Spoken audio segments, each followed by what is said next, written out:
Assalamualaikum warahmatullahi wabarakatuh.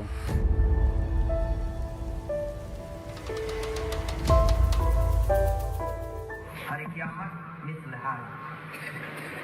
Hari kiamat besok, Pak Ketua Syariat, besok hari kiamat mislihal. Makasih Bu Eliza. Udah bisa bikin saya dengan izin Allah SWT ada di sini. Kalau bisa gitu, kita ditanya sama Rasul kepada Jibril, ya Jibril, mana itu Mansur?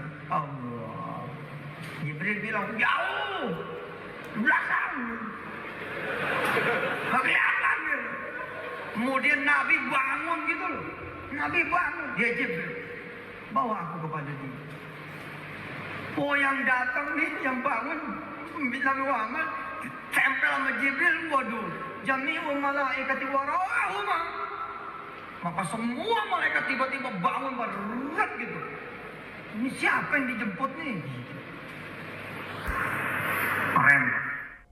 Pak pemirsa, kali ini kita akan membahas tentang Dajjal. Karena ini nanti akan ada hubungannya dengan Isu Mansur. Apakah Isu Mansur itu sudah termasuk di dalam kategori Dajjal? Di dalam tafsir Maulana Ali, tafsir ini sebagian besar menjadi referensi bagi umat Islam ketika dia mengomentari surat Al-Kahfi. Dia membahas dengan cukup detail tentang siapa itu Dajjal. Mula-mula katanya Dajjal itu adalah kelompok atau kaum yang anti Kristus,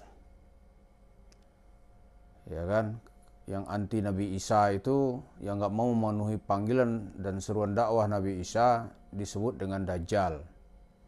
Malah mereka bereaksi ingin membunuh Nabi Isa. Bagi saudara-saudara kita yang beragama Kristiani, mereka menyebutnya dengan Kristus atau Antichrist. Itu adalah Dajjal. Karena itu kata Maulana Ali, pada zaman Nabi, fenomena ini muncul lagi.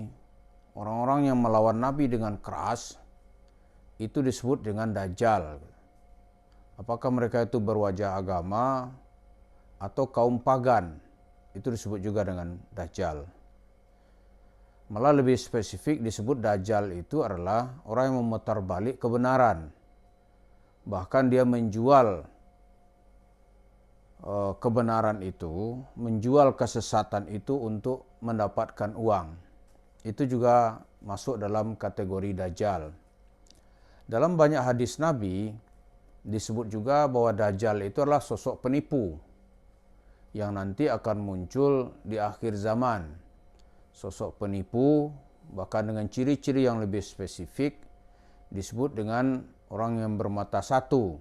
Nanti Dajjal ini akan diperangi dan dibunuh oleh Imam Mahdi.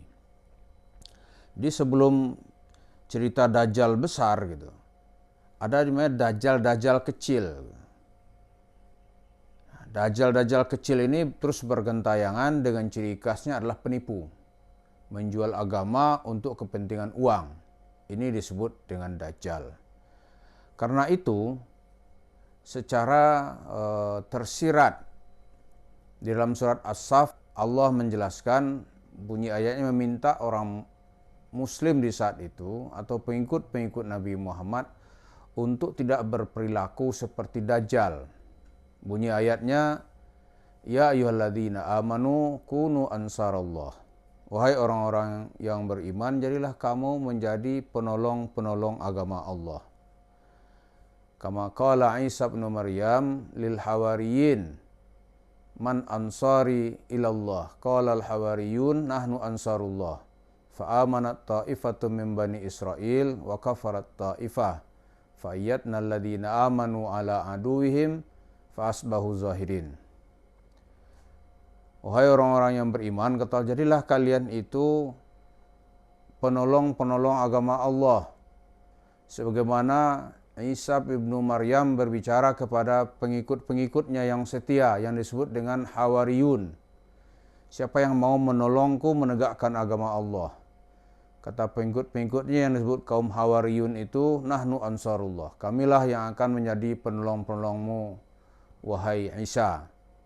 Di antara nama-nama murid Nabi Isa yang setia menjadi penolong itu, di antara yang bernama Felix, ada yang bernama Yusuf Arimatea, dan lain-lain gitu. Ini dia ingin menegaskan siapa yang akan bersamaku atau bersama Dajjal. Nah, ketika ayat ini turun, Allah ingin mengingatkan supaya umat Islam jangan menjadi pengikut Dajjal. Menjadi pengikut Dajjal itu menjadi manusia-manusia pembohong, manusia-manusia penipu, mengatasnamakan Allah. Nah, kalau sekarang ini manusia-manusia pembohong yang mengatasnamakan agama itu juga disebut dengan Dajjal.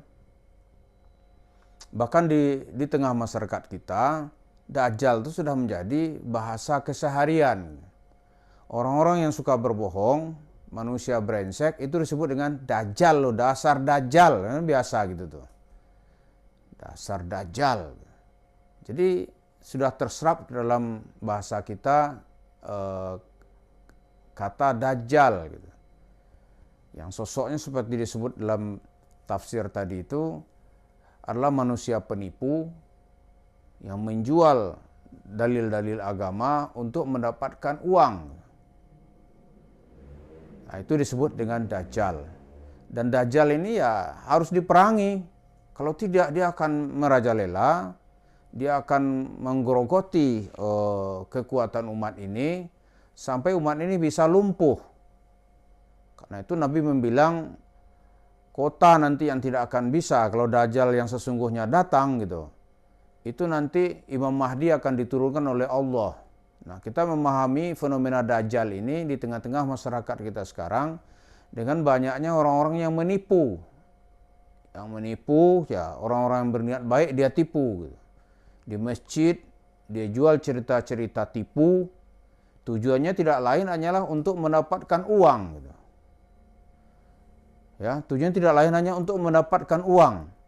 Dibikin cerita aneh-aneh yang dasarnya tidak pernah ada gitu dan tidak mungkin ada. Seperti cerita-cerita Isu Mansur itu bisa kita sebut atau kalau orang bertanya boleh nggak itu Isu Mansur itu disebut dengan Dajjal gitu. Ya, saya kira orang-orang yang pernah dia rugikan ya boleh saja menyebut dia dengan Dajjal. Itu siapa itu? Dajjal itu gitu. Karena kalau orang-orang yang tidak pernah dia rugikan biasanya, oh masa gitu sih gitu. Tapi kalau orang sudah pernah dia tipu, yang sudah berdarah-darah merasakan bagaimana tipuan Yusuf Mansur, pasti akan setuju bahwa dia itu adalah seorang Dajjal. Jadi Jama'an Nur Khatib itu seorang Dajjal gitu. Kenapa? Karena bukti penipuannya sudah nampak nyata gitu. Jadi para pemirsa, dia juga tidak sekedar langsung memberikan tipuan, tapi cerita-cerita agamanya itu adalah dalam rangka mendapatkan uang. Jadi dia jual cerita-cerita ini bagaimana meraup uang dengan cara dusta dan dengan cara menjerumuskan orang-orang yang ingin mencari kebenaran. Coba dia dari atas mimbar melancarkan aksi tipu-tipuannya. Apa itu bukan Dajjal gitu? Maka kalau ditanya ke jemaah-jemaah yang sudah pernah merasakan dan sudah bisa belajar agama dengan baik, pasti akan setuju bahwa Yusuf Mansur ini termasuk dalam kategori Dajjal. Dajjal ya. Jadi mudah-mudahan dengan memberikan definisi ini, kita juga semakin yakin inilah Dajjal di akhir zaman yang salah satu yang diisyaratkan oleh Nabi yang harus kita perangi. Dan semua umat Islam harus menyadari bahwa inilah yang akan merusak kehidupan agama kita.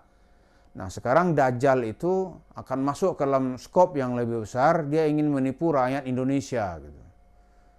Maka dia akan menggunakan jalur partai yang nanti Dajjal akan semakin kuat dan akan semakin bersimaharajalela. Karena itu kita harus hati-hati. Jangan sampai yang belum kena sampai terkena pengaruh Dajjal karena omongannya garing, ucapannya manis, sehingga hakikat sesungguhnya dia menaruh racun di atas kue-kue hidangan kita. Mudah-mudahan umat ini masih dikasih oleh Allah jiwa yang waras, pemikiran yang jernih, dan niat yang tulus untuk agamanya. Terima kasih. Assalamualaikum warahmatullahi wabarakatuh.